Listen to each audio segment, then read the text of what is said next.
Hello everyone, good morning সবাইকে। সবাই কেমন আছো? চলো সকালে ফ্রেশ হয়ে আজকে বরের ছেলের স্কুল ছুটি, ওই জন্য একটু লেট করে উঠেছি। তখন 8:15 বাজে। তখন আমি ফ্রেশ হয়ে একবার ভিডিওটা অন করলাম। চলো এবার তোমাদের সাথে সারাদিনকারটা শেয়ার করব। চলো উঠে পড়ে রান্নাঘরে চলে এলাম। ফ্রেশ হয়ে রান্নাঘরে চলে এলাম। রান্নাঘরে এত করতে চা বসিয়ে দিয়েছি। চা না খেলে মনটাই ভালো হয় না। সকালে উঠে এত করতে চা খেতে বসে গেছি। চা খেতে খেতে ভাবছি কি বানানো যায় ব্রেকফাস্টে, কি বানানো যায় ভাবতে চলো মনে পড়লো কি আজকে আছে, কালকে মটর সিদ্ধ করে রেখেছিলাম, ঘুগনি বানাবো।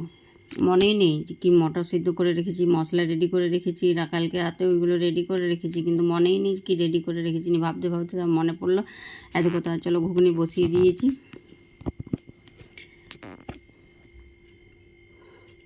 চলো একদিকে ঘুগনি বসিয়েছি, একদিকে তা কালকে রাতে সব থালা বাসন সব ধুয়ে রেখেছিলাম, সেইগুলো গোটালাম করলাম। সকালে উঠে যদি একবার বসে দিই তাহলে আর কাজের কোনো পাওয়া যায় না।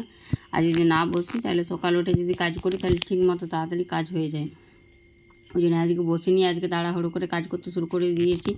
আজকে আসবে আমার দিদা দাদু, ওই জন্য একটু তাড়াহুড়ো করে কাজ করছি। আর আমাদের দিনে নিরামিষই হয়, পূর্ণিমা পুজোর দিনে।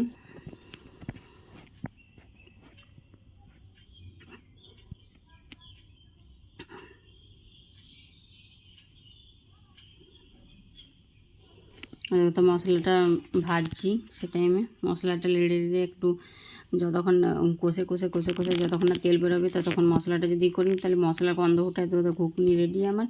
আর এদিকে 2 রকমের আটা মেখে রেখেছি, একটা লুচির আটা, একটা রুটির আটা।